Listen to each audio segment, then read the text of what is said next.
maanta waxaanu lahayn shir ku saabsan dib u eegista qorshaha sanadlaha ah ee wasaaradda tamarta iyo khayraadka biyaha barnaamijkeeda fayadhowrka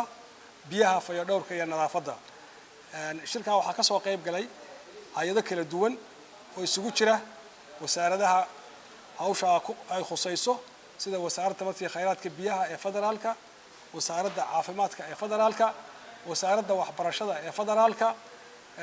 iyo wasaarado kale waxaa kaloo ka soo qayb galay maamul goboleedyada wasaaradaha maamul goboleedyada kala duwan sida Puntland Galmudug Hirshabeelle Koonfur Galbeed Jubbaland iyagana wasaaradahooda tamarta iyo khayraadka biyaha waa ka soo galeen way soo wada galeen waxaa hay'adda UNICEF oo shirkaas support garaysa hawsha barnaamijka iyaduna ka soo qayb gashay shirka ujeedadiisu waxay ahayd sida markii horeba ku sheegay in dib loo eego qorshihii sanadladaha ee u yaalay in hay'adaha ay fuliyaan waxaa kaloo ka soo qayb galay hay'adaha implementing partnerska ee hawsha la fuliya oo barnaamijka biyaha fayadhowrka iyo nadaafadda kala shaqeeya wasaaradaha waxay ahayd in dib loo eego qorshihii lahaa oo la degsado sanadlaha ahaa maxaa qabsoomay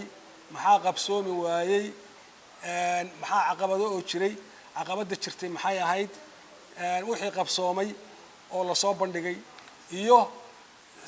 qorshaha sanadka soo socda ee 2022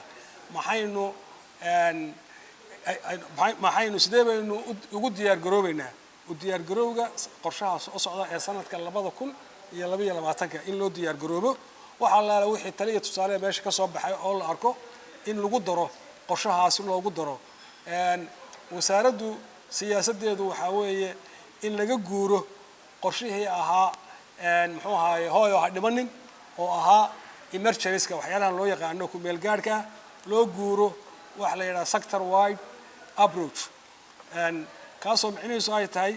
in qorshayaasha hadda kadib ay ku salaysnaadaan wax waaritaan leh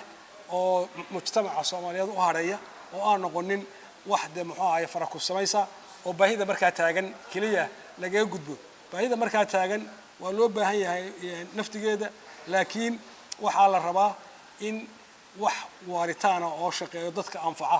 in la soo saaro marka shirka iyagan maanta wuxuu ku saabsanaa sanadkiiba mar baa la qabtaa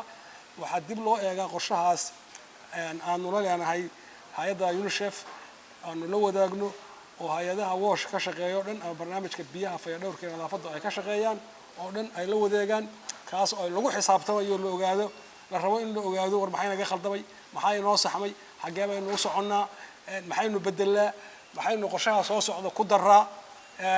marka intaas uu ku salaysnaa